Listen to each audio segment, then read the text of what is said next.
मेरे प्यारे बच्चे, कैसे हो तुम आज? मुझे पता है तुम इस पल, इस वक्त कुछ खास वजह से यहाँ हो, क्योंकि जो सूनापन तुम्हारे घर में बहुत समय से है, जिस छोटे मेहमान का इंतजार तुम्हारा परिवार बरसों से कर रहा है, वो आज इस संदेश तक तुम्हें खींच लाया है। और यह इत्तेफाक नहीं है, यह ब्रह्मांड की वो पुकार है जो आज 26 रविवार को सीधे तुम्हारे दिल तक पहुंची है। यीशु मसीह ने आज तुम्हें यहाँ बुलाया है, क्योंकि आज का यह संदेश सिर्फ एक वीडियो नहीं है, यह तुम्हारी जिंदगी का एक नया मोड़ है। इसलिए इस वीडियो को अभी लाइक करो, यीशु द्वार को सब्सक्राइब करो, बेल आइकन दबाओ और कमेंट में लिखो यीशु मैं सुन रहा हूँ, क्योंकि यह एक छोटा सा कदम इस आशीर्वाद को तुम्हारी तरफ और तेजी से खींचता है। अब सुनो, ध्यान से सुनो मेरे बच्चे, आज मैं तुमसे एक ऐसी बात करना चाहता हूं जो शायद किसी ने तुमसे पहले कभी नहीं कही। तुम बरसों से एक इंतजार में हो, संतान सुख का इंतजार। यह सुनो, ध्यान से सुनो, मैं जानता हूं यह इंतजार, यह सबसे भारी इंतजार होता है। हर महीने उम्मीद के साथ इंतजार करना और फिर वो उम्मीद टूट जाना, हर बार दुआ के साथ शुरू करना और फिर आंसुओं के साथ खत्म करना, त्योहारों पर लोगों के बच्चों को देखना और अंदर ही अंदर टूट जाना, रिश्तेदारों के सवाल सुनना, कब खुशखबरी सुनाओगे, और मुस्कुराते हुए जवाब देना, जबकि दिल के अंदर एक गहरा दर्द होता है। डॉक्टरों के चक्कर, टेस्ट रिपोर्ट का इंतजार, हर महीने की वो तारीख जो उम्मीद लेकर आती है और फिर निराशा में बदल जाती है। मैं जानता हूँ बच्चे, यह दर्द, यह इंतजार सबसे गहरा दर्द होता है, क्योंकि यह सिर्फ तुम्हारा दर्द नहीं है, यह तुम्हारे पूरे परिवार का सपना है जो अभी तक अधूरा है। पर आज 26 रविवार को यीशु मसीह कह रहे हैं, यह इंतजार अब खत्म होने वाला है। मेरे प्यारे बच्चे, पहले मुझे तुमसे एक सवाल पूछना है, कितने साल हो गए इस इंतजार को? कितनी बार तुमने सोचा है, आखिर मेरे साथ ही ऐसा क्यों? कितनी रातें तुमने रोते हुए गुजारी हैं? कितनी बार तुमने खुद को दोष दिया है? कितनी बार तुमने परमेश्वर से पूछा है, मैंने ऐसा क्या किया है कि यह खुशी मुझसे दूर है? मैं जानता हूँ, और मैं यह भी जानता हूँ कि तुमने हार नहीं मानी। चाहे कितनी भी बार निराशा हाथ लगी हो, तुमने फिर से उम्मीद रखी। यह हिम्मत, यह विश्वास साधारण नहीं है। और आज 26 रविवार को यीशु मसीह कह रहे हैं, इस विश्वास का इनाम देने का वक्त आ गया है। इस वीडियो को अभी लाइक करो, कमेंट में लिखो यीशु मुझे मेरी संतान का सुख दो, और यीशु द्वार को सब्सक्राइब करो ताकि ऐसे ही ताकतवर संदेश हर दिन तुम तक पहुंचते रहें।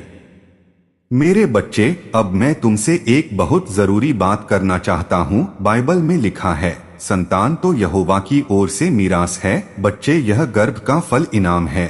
यह सुनो, ध्यान से सुनो, संतान कोई इंसानी उपलब्धि नहीं है, यह परमेश्वर का तोहफा है, और जो तोहफा परमेश्वर देना चाहते हैं उसे कोई रोक नहीं सकता, ना डॉक्टरों की रिपोर्ट, ना समय, ना कोई भी बाधा। बाइबल में बहुत सी औरतें थीं जिन्हें बांझ कहा गया, जिनकी उम्मीद लोगों ने छोड़ दी थी, पर परमेश्वर ने उनकी कोख खोली और वो मां बनी। आज भी वही परमेश्वर है, वही शक्ति है, और वो शक्ति आज तुम्हारे लिए भी काम कर सकती है। मेरे प्यारे बच्चे, अब मैं तुम्हें एक कहानी सुनाता हूँ। बाइबल में एक कहानी है हन्नाह की। वो बरसों तक बांझ रही। उसके पति की दूसरी पत्नी थी जिसके बच्चे थे, और वो हन्नाह को ताना मारती थी। हन्नाह हर साल मंदिर जाती और रोते हुए प्रार्थना करती। एक दिन उसने इतनी गहराई से प्रार्थना की कि पुजारी को लगा वो नशे में है, पर हन्नाह ने कहा, मैं सिर्फ अपने दुख की बात परमेश्वर से कर रही हूँ। उसने वादा किया कि अगर परमेश्वर उसे बेटा देंगे तो वो उसे परमेश्वर की सेवा में समर्पित कर देगी, और परमेश्वर ने उसकी प्रार्थना सुनी। हन्नाह को एक बेटा मिला जिसका नाम शमूएल रखा गया, जो आगे चलकर एक महान भविष्यवक्ता बना। बच्चे, यह कहानी तुम्हारे लिए है। हन्नाह की तरह तुम भी बरसों से रो रहे हो, तुम भी बरसों से प्रार्थना कर रहे हो, और जिस तरह परमेश्वर ने हन्नाह की सुनी, वैसे ही वो तुम्हारी भी सुनेंगे। मेरे प्यारे बच्चे, अब मैं तुम्हें एक और कहानी सुनाता हूँ। सारा की कहानी। वो 90 साल की उम्र तक बाँच रही। इंसानी नजर से यह असंभव लग रहा था, पर परमेश्वर ने उससे वादा किया कि उसे एक बेटा होगा। सारा को यकीन नहीं हुआ। वो हंस पड़ी, पर परमेश्वर ने कहा, क्या परमेश्वर के लिए कुछ भी असंभव है? और सही समय पर सारा ने एक बेटे को जन्म दिया, इसहाक, जिसके नाम का मतलब ही हंसी है। बच्चे, अगर परमेश्वर 90 साल की सारा को माँ बना सकते हैं, तो वो तुम्हें भी यह खुशी दे सकते हैं। चाहे डॉक्टर कुछ भी कहें, चाहे रिपोर्ट कुछ भी कहे, परमेश्वर के लिए कुछ भी असंभव नहीं है। मेरे बच्चे, अब मैं तुम्हें एक तीसरी कहानी सुनाता हूँ। रचेल की कहानी। वो अपने पति याकूब की सबसे प्रिय पत्नी थी, पर वो बाँझ थी, जबकि उसकी बहन लिया के कई बच्चे थे। रचेल को यह देखकर बहुत दुख होता था। उसने अपने पति से कहा, मुझे संतान दो, नहीं तो मैं मर जाऊंगी। वो अपनी बहन से जलती थी। वो अपने आप को अधूरा महसूस करती थी, पर बाइबल कहती है, परमेश्वर ने रचेल को स्मरण किया। परमेश्वर ने उसकी सुनी और उसकी कोख खोली। रचेल ने एक बेटे को जन्म दिया, जिसका नाम यूसुफ रखा गया। वही यूसुफ जो आगे चलकर मिस्र का सबसे बड़ा शासक बना। बच्चे, परमेश्वर ने रचेल को स्मरण किया। यह शब्द बहुत गहरे हैं। इसका मतलब है, परमेश्वर कभी अपने बच्चों को भूलते नहीं। भले ही इंतजार लंबा हो, भले ही रास्ता मुश्किल हो, परमेश्वर हर पल तुम्हें याद रखते हैं और सही समय पर वो तुम्हें भी स्मरण करेंगे। मेरे बच्चे, अब मैं तुम्हें 5 बड़े सच बताता हूँ संतान सुख और विश्वास के बारे में। पहला सच, यह इंतजार तुम्हारी सजा नहीं है। बहुत से लोग सोचते हैं शायद उनसे कोई गलती हुई है। बच्चे, यह सोच गलत है। यह इंतजार परमेश्वर की योजना का हिस्सा है, जिसे तुम अभी पूरी तरह नहीं समझ सकते। दूसरा सच, परमेश्वर का समय इंसानी समय से अलग होता है। जो हमें देर लगती है, वो परमेश्वर की नजर में सही समय होता है। तीसरा सच, विश्वास और इलाज साथ चल सकते हैं। डॉक्टर की सलाह लो, इलाज कराओ और साथ में विश्वास के साथ प्रार्थना भी करो। चौथा सच, तुम्हारा दर्द परमेश्वर की नजरों से छुपा नहीं है। हर आंसू जो तुमने बहाया है, हर प्रार्थना जो तुमने की है, परमेश्वर ने सुनी है। पांचवा सच, जो परमेश्वर देते हैं वो सिर्फ संतान नहीं देते, वो पूरी खुशी, पूरा परिवार और एक नई कहानी देते हैं, जो दूसरों के लिए भी उम्मीद बनेगी। यह पांचों सच आज तुम्हारे दिल में उतरने दो। अभी कमेंट में लिखो, यीशु मुझे विश्वास दो, और इस वीडियो को लाइक करना मत भूलो। मेरे प्यारे बच्चे, अब मैं तुमसे उस दर्द के बारे में बात करना चाहता हूँ जो तुम अंदर ही अंदर सहते हो। समाज के सवाल, रिश्तेदारों के ताने, यह सब बहुत भारी लगता है। कई बार लोग जाने अनजाने ऐसी बातें कह देते हैं जो दिल को गहरा घाव दे जाती हैं। कोई पूछता है, कब खुशखबरी सुनाओगे? कोई कहता है, इतने साल हो गए अभी तक कुछ नहीं। कोई तुलना करने लगता है दूसरे रिश्तेदारों के बच्चों से, और तुम मुस्कुराते हुए यह सब सुनते हो, पर अंदर ही अंदर टूटते रहते हो। मैं जानता हूँ बच्चे, यह दर्द कितना गहरा होता है, पर याद रखो, लोगों की बातें तुम्हारी पहचान नहीं बनाती। तुम्हारी पहचान इस बात से नहीं बनती कि तुम्हारी गोद भरी है या नहीं। तुम्हारी पहचान इस बात से बनती है कि परमेश्वर तुम्हें कितना प्रेम करते हैं, और वो प्रेम बिना शर्त का है। मेरे बच्चे, अब मैं तुम्हें बताता हूँ कि आज 26 रविवार को यीशु मसीह किस तरह से तुम्हारे इस इंतजार का जवाब दे रहे हैं। पहला आशीर्वाद, तुम्हारे शरीर में जो भी कमजोरी है, जो भी बाधा है, चाहे वो जो भी वजह हो, यीशु मसीह आज उसे ठीक करने का काम शुरू कर रहे हैं। दूसरा आशीर्वाद, तुम्हारे मन की चिंता जो शरीर पर भी असर डालती है, वो आज शांत होगी, क्योंकि तनाव भी कई बार इस यात्रा में रुकावट बनता है। तीसरा आशीर्वाद, सही डॉक्टर, सही इलाज, सही सलाह, यह सब तुम्हारे रास्ते में आएगा।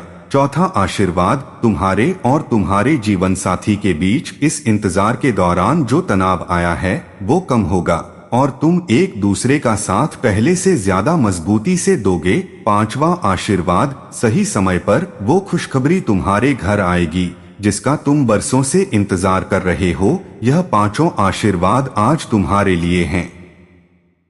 इस वीडियो को अभी उन लोगों के साथ शेयर करो जो आज संतान सुख के इंतजार में हैं। ये शुद्धवार का यह संदेश उन तक पहुंचाओ। मेरे प्यारे बच्चे, अब मैं तुमसे एक बहुत गहरी बात करना चाहता हूँ। इस इंतजार में कई बार हम परमेश्वर पर से भरोसा कम करने लगते हैं। हम सोचने लगते हैं शायद यह मेरी किस्मत में नहीं है। बच्चे, इस सोच से लड़ो। याद रखो, हन्नाह ने भी बरसों इंतजार किया, सारा ने भी बरसों इंतजार किया, रचेल ने भी बरसों इंतजार किया, पर उन्होंने विश्वास नहीं छोड़ा और अंत में परमेश्वर ने उनकी सुनी। तुम्हारी कहानी भी वैसी ही खत्म होगी। बस थोड़ा और सब्र, बस थोड़ा और विश्वास। मेरे बच्चे, अब मैं तुम्हें एक और सुंदर बात बताता हूँ। बाइबल में एलिशिबा की भी कहानी है। वो बहुत बुढ़ापे तक बांझ रही। उसका पति जकर्याह एक पुजारी था। दोनों धार्मिक और नेक थे, फिर भी बरसों तक उन्हें संतान नहीं मिली। एक दिन जब जकर्याह मंदिर में सेवा कर रहा था, एक स्वर्गदूत उसे दिखाई दिया और कहा, तुम्हारी पत्नी को एक पुत्र होगा। जकर्याह को यकीन नहीं हुआ, क्योंकि दोनों बूढ़े हो चुके थे, पर परमेश्वर का वचन सच हुआ। एलिशिबा ने एक बेटे को जन्म दिया, जिसका नाम यूहन्ना रखा गया। वही यूहन्ना बपतिस्मा देने वाला, जिसने आगे चलकर यीशु मसीह के आने का रास्ता तैयार किया। बच्चे, सोचो, अगर परमेश्वर बुढ़ापे में एलिशिबा को माँ बना सकते हैं, अगर वो 90 साल की सारा को माँ बना सकते हैं, तो तुम्हारे लिए भी कुछ भी असंभव नहीं है। मेरे प्यारे बच्चे, अब मैं तुमसे उन तरीकों के बारे में बताता हूँ जिनसे तुम इस यात्रा में परमेश्वर के करीब रह सकते हो। पहला तरीका, हर दिन चाहे कुछ भी हो, कृतज्ञता के साथ शुरुआत करो। दूसरा तरीका, अपनी चिंता को यीशु मसीह के सामने खुलकर रखो। तीसरा तरीका, अपने जीवन साथी के साथ इस यात्रा में एक टीम की तरह चलो, एक दूसरे को दोष मत दो। चौथा तरीका, अपने विश्वास के साथियों से प्रार्थना में साथ मांगो। पांचवा तरीका, धैर्य रखो और यकीन रखो कि परमेश्वर का समय सबसे अच्छा समय होता है। मेरे बच्चे, अब मैं तुम्हें एक और महत्वपूर्ण बात बताता हूँ। इस इंतजार के दौरान कई बार हम अपने जीवन साथी से भी दूर होने लगते हैं। तनाव इतना बढ़ जाता है कि रिश्ते में दरार आने लगती है।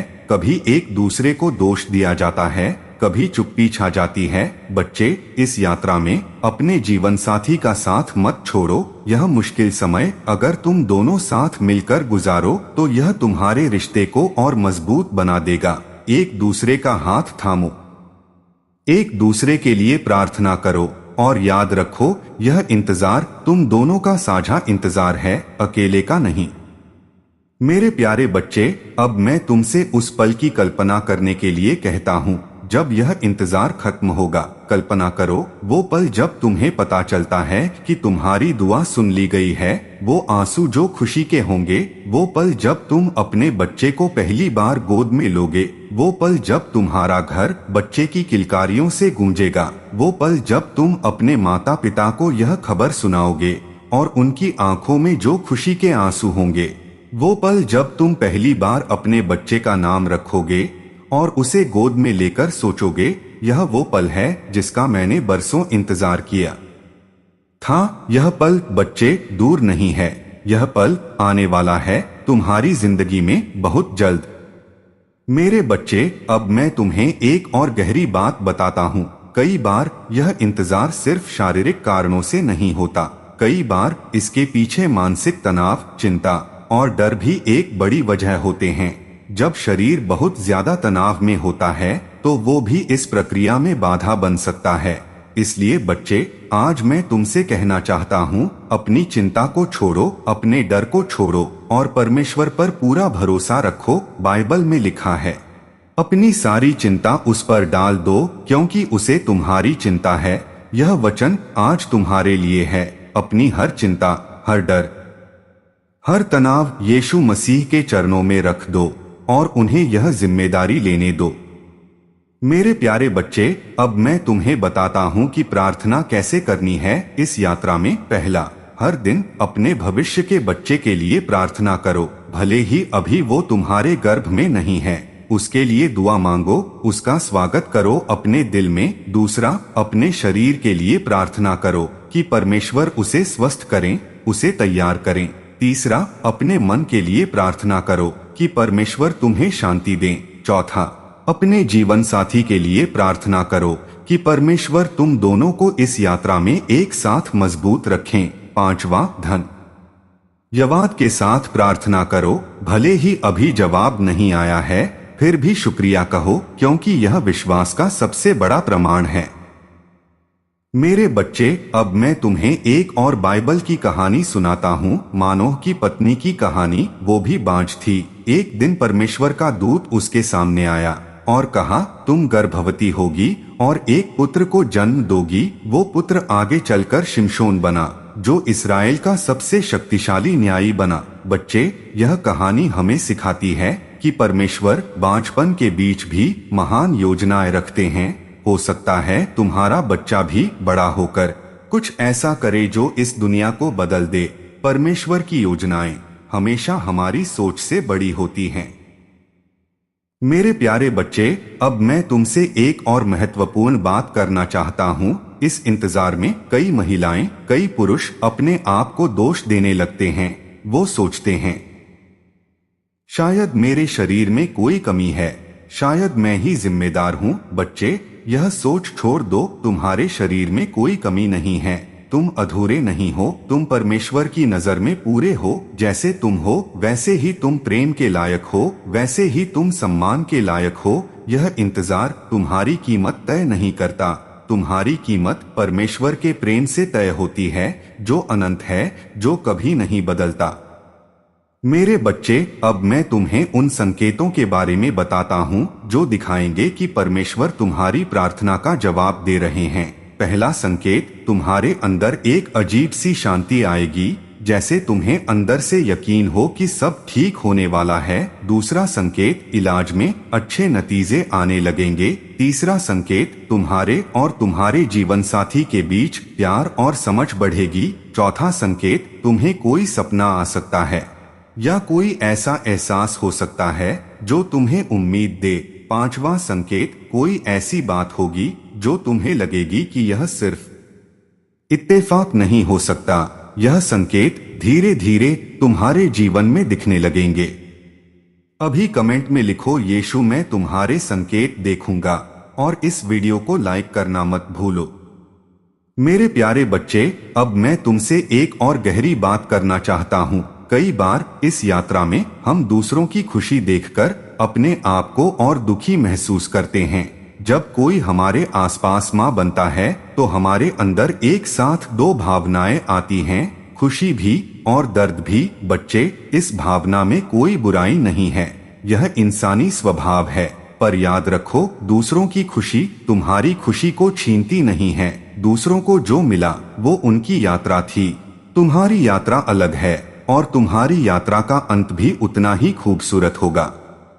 मेरे बच्चे, अब मैं तुम्हें एक और बाइबल की सच्चाई बताता हूँ। यीशु मसीह ने खुद कहा, मांगो तो तुम्हें दिया जाएगा, ढूंढो तो तुम पाओगे, खटखटाओ तो तुम्हारे लिए खोला जाएगा। यह वचन आज तुम्हारे लिए है। तुमने मांगा है, बरसों से मांगा है, तुमने ढूंढा है, हर डॉक्टर के पास, हर इलाज में ढूंढा है, तुमने खटखटाया है, हर प्रार्थना में खटखटाया है, और परमेश्वर का वादा है कि जो मांगता है उसे दिया जाता है।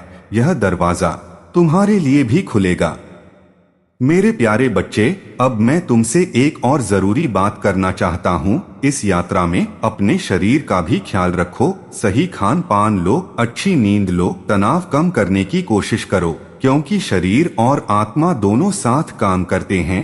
जब शरीर स्वस्थ होता है तो वो भी परमेश्वर की योजना में सहायक बनता है। इसलिए अपने आप का ख्याल रखना कोई स्वार्थ नहीं है, यह भी विश्वास का एक हिस्सा है कि तुम अपने शरीर को परमेश्वर के तोहफे के लिए तैयार कर रहे हो। मेरे बच्चे, अब मैं तुम्हें एक और सुंदर सच बताता हूँ। चाहे यह यात्रा कितनी भी लंबी क्यों न हो, परमेश्वर इस दौरान भी तुम्हें कई तरह से आशीर्वाद देते रहते हैं। हो सकता है इस इंतजार के दौरान तुम्हारा रिश्ता और मजबूत हुआ हो सकता है तुमने परमेश्वर को पहले से ज्यादा गहराई से जाना हो सकता है तुमने धैर्य सीखा हो जो शायद बिना इस यात्रा के तुम कभी नहीं सीख पाते। यह सब बेकार नहीं है, यह सब तुम्हें उस बड़ी खुशी के लिए तैयार कर रहा है जो जल्द ही तुम्हारे जीवन में आने वाली है।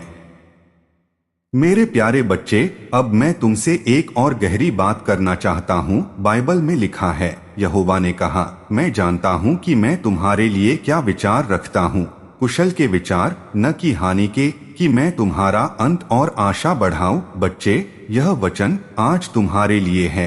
परमेश्वर के मन में तुम्हारे लिए सिर्फ अच्छे विचार हैं, कुशल के विचार, हानि के नहीं।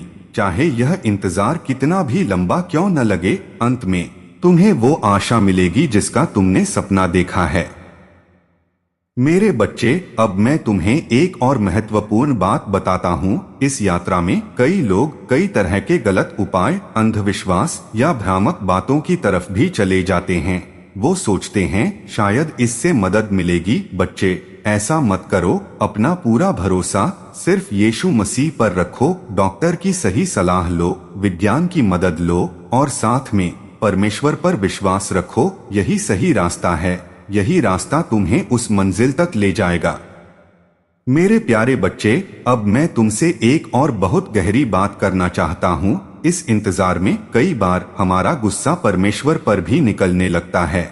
हम सोचते हैं अगर परमेश्वर सच में प्रेम करते हैं तो फिर यह इंतजार क्यों? यह सवाल, यह गुस्सा बहुत स्वाभाविक है। बच्चे, परमेश्वर तुम्हारे इस गुस्से से डरते नहीं। तुम अपने दिल की हर बात, हर शिकायत उनके सामने रख सकते हो। बाइबल में बहुत से लोगों ने परमेश्वर से सवाल किए। अय्यूब ने सवाल किए, दाऊद ने भजनों में अपनी पीड़ा खुलकर बताई। यह गलत नहीं है, बल्कि यह विश्वास का ही एक हिस्सा है कि तुम अपनी हर बात, अपने असली दिल की बात परमेश्वर से कह सको, बिना डरे, बिना छुपाए। मेरे बच्चे, अब मैं तुम्हें एक और कहानी सुनाता हूँ। यह कहानी बहुत हाल की है। एक जोड़ा था जो 10 सालों से संतान सुख का इंतजार कर रहा था। उन्होंने हर डॉक्टर को दिखाया, हर इलाज करवाया, हर मंदिर, हर चर्च में गए, पर हर बार निराशा हाथ लगी। एक दिन वो पूरी तरह टूट गए। पत्नी ने अपने पति से कहा, शायद यह हमारी किस्मत में नहीं है, चलो हम इसे स्वीकार कर लेते हैं। उस रात उन्होंने साथ बैठकर अपने आखिरी विश्वास के साथ प्रार्थना की। उन्होंने कहा, यीशु मसीह, हम थक चुके हैं, पर हम तुम्हें छोड़ेंगे नहीं। तुम जो चाहो करो, हम तुम पर भरोसा रखेंगे। कुछ महीनों बाद, बिना किसी नए इलाज के, बिना किसी उम्मीद के, उस औरत को पता चला वो गर्भवती है। डॉक्टर भी हैरान थे क्योंकि मेडिकल साइंस के हिसाब से यह बहुत मुश्किल था, पर परमेश्वर के लिए यह असंभव नहीं था। आज उनका एक प्यारा बच्चा है और वो कहते हैं, हमारा सबसे कमजोर पल हमारी सबसे मजबूत प्रार्थना बन गया। बच्चे, तुम्हारी कहानी भी ऐसी ही हो सकती है। अपना विश्वास मत छोड़ना। मेरे प्यारे बच्चे, अब मैं तुम्हें बताता हूँ कि इस यात्रा में तुम्हें किन बातों से दूर रहना है। पहला, नकारात्मक लोगों की बातों से दूर रहो। जो लोग तुम्हें बार बार निराश करने वाली बातें कहते हैं, उनसे थोड़ी दूरी बना लो। दूसरा, अपनी तुलना दूसरों से मत करो। हर किसी की यात्रा अलग होती है। तीसरा, गूगल पर बहुत ज्यादा जानकारी ढूंढ कर खुद को डराओ मत। सही डॉक्टर से सलाह लो और बाकी बातें परमेश्वर पर छोड़ दो। चौथा, अपने आप को दोष देना बंद करो। पांचवा, हार मानने की बात अपने दिमाग से निकाल दो। यह 5 बातें तुम्हारी इस यात्रा को आसान बनाएंगी। मेरे बच्चे, अब मैं तुम्हें एक और गहरी बात बताता हूँ। कभी कभी परमेश्वर हमें वो चीज तुरंत नहीं देते जो हम मांगते हैं, क्योंकि वो हमें उस चीज को संभालने के लिए पहले तैयार करना चाहते हैं। एक अच्छा माँ बाप बनने के लिए सिर्फ शारीरिक तैयारी काफी नहीं होती, मानसिक और आत्मिक तैयारी भी जरूरी होती है। यह इंतजार तुम्हें उस तैयारी में मदद कर रहा है, ताकि जब वो बच्चा आए तुम एक बेहतरीन माता पिता बन सको, धैर्यवान, समझदार और परमेश्वर पर भरोसा रखने वाले।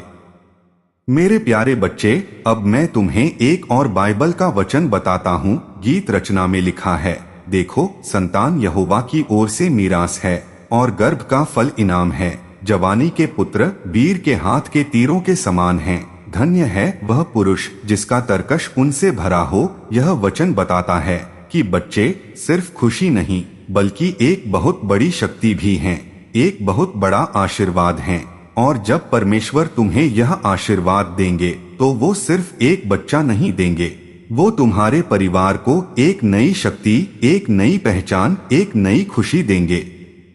मेरे बच्चे, अब मैं तुम्हें एक और सच बताता हूँ। इस यात्रा में अपने विश्वास के साथियों का साथ बहुत जरूरी है। अकेले इस दर्द को मत सहो। अपने करीबी दोस्तों से, अपने चर्च के परिवार से अपनी बात शेयर करो। उन्हें अपने लिए प्रार्थना करने को कहो। बाइबल कहती है, जहाँ 2 या 3 मेरे नाम में इकट्ठे होते हैं, वहाँ मैं उनके बीच में होता हूँ। जब कई लोग मिलकर एक साथ प्रार्थना करते हैं तो वो प्रार्थना और भी शक्तिशाली बन जाती है। मेरे बच्चे, अब मैं तुम्हें वो प्रार्थना बताता हूँ जो आज तुम्हें करनी है। आंखें बंद करो और कहो, यीशु मसीह, आज मैं तुम्हारे सामने आता हूँ अपने इस बरसों के इंतजार के साथ। तुमने हन्नाह की सुनी, तुमने सारा की सुनी, तुमने रचेल की सुनी, तुमने एलिशिबा की सुनी। आज मुझ पर भी अपनी कृपा करो। मुझे संतान सुख दो, मुझे विश्वास दो, मुझे धैर्य दो। मेरे शरीर को स्वस्थ करो, मेरे मन को शांत करो, मेरे जीवन साथी के साथ मेरे रिश्ते को मजबूत करो और हम दोनों को इस यात्रा में एक साथ तुम्हारे भरोसे के साथ आगे बढ़ने की शक्ति दो। यीशु मसीह के नाम में, आमीन। यह प्रार्थना दिल से करो और महसूस करो कैसे एक नई उम्मीद तुम्हारे अंदर जाग रही है। मेरे प्यारे बच्चे, अब मैं तुमसे एक आखिरी और बहुत गहरी बात करना चाहता हूँ। यह इंतजार चाहे कितना भी लंबा क्यों न हो, यह तुम्हारी कहानी का अंत नहीं है। यह तुम्हारी कहानी का एक अध्याय है और हर अध्याय के बाद एक नया अध्याय शुरू होता है। तुम्हारी किताब में अगला अध्याय खुशियों से भरा है, हंसी से भरा है, एक छोटे से बच्चे की किलकारियों से भरा है। बस थोड़ा और सब्र, बस थोड़ा और विश्वास। मेरे बच्चे, अब मैं तुम्हें बताता हूँ कि इस इंतजार के दौरान तुम्हारा दिल कैसा होना चाहिए। तुम्हारा दिल कड़वाहट से भरा नहीं होना चाहिए। तुम्हारा दिल दूसरों की खुशियों से जलने वाला नहीं होना चाहिए। तुम्हारा दिल उम्मीद से भरा होना चाहिए। तुम्हारा दिल आभार से भरा होना चाहिए, क्योंकि जब तुम्हारा दिल सही जगह पर होता है तो परमेश्वर की बरकत भी उसी दिल में उतरती है। आज से अपने दिल को कड़वाहट की जगह उम्मीद से भर दो। मेरे प्यारे बच्चे, अब मैं तुम्हें एक और सुंदर सोच देता हूँ। सोचो, जब एक किसान बीज बोता है तो वो जमीन के अंदर अंधेरे में कुछ समय के लिए गायब सा हो जाता है। ऊपर से देखने पर कुछ नहीं दिखता, लगता है जैसे कुछ नहीं हो रहा, पर जमीन के अंदर वो बीज जड़ें बना रहा होता है, ताकत जमा कर रहा होता है, तैयारी कर रहा होता है। और फिर एक दिन सही समय पर वो अंकुर मिट्टी को चीरकर बाहर आता है और एक सुंदर पौधा बनता है। बच्चे, तुम्हारी यह यात्रा भी वैसी ही है। ऊपर से देखने पर लगता है जैसे कुछ नहीं हो रहा, पर परमेश्वर अंदर ही अंदर तुम्हारे लिए सब कुछ तैयार कर रहे हैं और सही समय पर वो खुशखबरी तुम्हारे जीवन में जरूर आएगी। मेरे बच्चे, अब मैं तुम्हें बताता हूँ कि जब यह खुशखबरी आएगी तो तुम्हारी जिंदगी में और क्या क्या बदलेगा। पहला बदलाव, तुम्हारे घर में एक नई रौनक आएगी। दूसरा बदलाव, तुम्हारे माता पिता दादा दादी बनने की खुशी में झूम उठेंगे। तीसरा बदलाव, तुम्हारा और तुम्हारे जीवन साथी का रिश्ता और भी गहरा होगा। चौथा बदलाव, तुम्हारा विश्वास इतना मजबूत हो जाएगा कि आगे जिंदगी में कोई भी मुश्किल तुम्हें डरा नहीं पाएगी, क्योंकि तुमने देख लिया होगा परमेश्वर असंभव को भी संभव बना सकते हैं। पांचवा बदलाव, तुम्हारी कहानी किसी और के लिए उम्मीद की एक किरण बनेगी। जो लोग तुम्हें इस यात्रा में देख रहे थे, वो तुम्हारी खुशी देखकर खुद भी विश्वास रखना सीखेंगे। मेरे प्यारे बच्चे, अब मैं तुमसे एक और महत्वपूर्ण बात करना चाहता हूँ। इस यात्रा के दौरान अपने आप को सिर्फ एक चीज से मत पहचानो। तुम सिर्फ एक ऐसे इंसान नहीं हो जो संतान का इंतजार कर रहा है। तुम बहुत कुछ और भी हो। तुम एक अच्छे इंसान हो, तुम एक प्रेम करने वाले जीवन साथी हो, तुम एक मेहनती इंसान हो, तुम्हारे अंदर बहुत सारी खूबियां हैं। इस इंतजार को अपनी पूरी पहचान मत बनने दो। अपनी जिंदगी के बाकी हिस्सों में भी खुशी ढूंढो। दोस्तों के साथ समय बिताओ, अपने शौक पूरे करो, हंसो, मुस्कुराओ, क्योंकि जिंदगी सिर्फ इस एक इंतजार के इर्द गिर्द नहीं घूमनी चाहिए। मेरे बच्चे, अब मैं तुम्हें एक आखिरी बाइबल की सच्चाई बताता हूँ। यीशु मसीह ने कहा, मैं तुम्हें इसलिए यह सब बता रहा हूँ ताकि तुम्हें मुझ में शांति मिले। संसार में तुम्हें क्लेश होता है, परंतु ढाढ़स बांधो, मैंने संसार पर जय पाई है। बच्चे, यह वचन तुम्हारे लिए है। इस इंतजार में तुम्हें क्लेश हुआ है, दुख हुआ है, पर यीशु मसीह ने संसार पर जय पाई है। वो हर मुश्किल से बड़े हैं, वो हर बाधा से बड़े हैं, और वो तुम्हारी इस मुश्किल से भी बड़े हैं। मेरे प्यारे बच्चे, अब मैं तुम्हें बताता हूँ कि आज 26 रविवार को तुम्हें एक फैसला करना है। फैसला यह कि आज से तुम अपनी चिंता को, अपने डर को, अपनी निराशा को यीशु मसीह के हाथों सौंप दोगे। फैसला यह कि आज से तुम विश्वास के साथ जियोगे, ना कि डर के साथ। फैसला यह कि आज से तुम अपनी प्रार्थनाओं में और भी ज्यादा यकीन रखोगे। यह फैसला आज करो, इसी पल, इसी क्षण। मेरे बच्चे, अब मैं तुम्हें बताता हूँ कि यह संदेश सुनने के बाद तुम्हें क्या करना है। पहला, आज रात अपने जीवन साथी के साथ बैठकर साथ में प्रार्थना करो। दूसरा, अपने विश्वास के किसी करीबी दोस्त को बताओ और उनसे प्रार्थना में साथ मांगो। तीसरा, अपने डॉक्टर के पास जाओ और सही सलाह लो, अगर अभी तक नहीं गए हो। चौथा, हर दिन थोड़ा समय परमेश्वर के वचन को पढ़ने में बिताओ। पांचवा, हर दिन कृतज्ञता की एक सूची बनाओ, उन चीजों की जो तुम्हारे पास पहले से हैं। मेरे प्यारे बच्चे, आज 26 रविवार को यीशु मसीह ने तुम्हारे लिए एक खास वादा किया है। तुम्हारा बरसों का इंतजार अब खत्म होने वाला है। तुम्हारी वो खुशखबरी जिसका पूरा परिवार इंतजार कर रहा है, सही समय पर आएगी। जैसे हन्नाह की आई, जैसे सारा की आई, जैसे रचेल की आई, जैसे एलिशिबा की आई, वैसे ही तुम्हारी भी आएगी। बस विश्वास रखो, बस यकीन रखो, बस थोड़ा और सब्र रखो। यीशु द्वार को सब्सक्राइब करो, बेल आइकन दबाओ, इस वीडियो को लाइक करो, कमेंट में लिखो, यीशु मुझे मेरी संतान का सुख दो और मुझ पर विश्वास बनाए रखने की शक्ति दो। और इस संदेश को हर उस इंसान के साथ शेयर करो जो आज संतान सुख के इंतजार में है, क्योंकि तुम्हारी एक शेयर किसी को उम्मीद दे सकती है, किसी की जिंदगी बदल सकती है, किसी के टूटे हुए दिल को फिर से विश्वास दे सकती है। मेरे प्यारे बच्चे, आज 26 रविवार को यीशु मसीह ने तुम्हारे लिए एक खास दिन बनाया है। आज उम्मीद का दिन है, आज विश्वास का दिन है, आज तुम्हारी प्रार्थनाओं के जवाब का दिन है। तुम्हारा इंतजार, तुम्हारा सब्र, तुम्हारे आंसू, कुछ भी बेकार नहीं गया। सब कुछ परमेश्वर की नजरों में दर्ज है और सही समय पर उसका फल तुम्हें मिलेगा। जाओ बच्चे, आज से विश्वास के साथ जियो, क्योंकि यीशु मसीह तुम्हारी हर दुआ सुन रहे हैं। तुम्हारा इंतजार बेकार नहीं जाएगा। तुम्हारी वो खुशखबरी जरूर आएगी। तुम्हारे घर में वो किलकारियां जरूर गूंजेंगी। तुम्हारा सपना जरूर पूरा होगा। यीशु मसीह तुम्हारे साथ हैं हमेशा, हर पल, हर प्रार्थना में, हर उम्मीद में, हर आंसू में, हर इंतजार में, और अब हर आने वाली खुशी में भी। जय यीशु मसीह।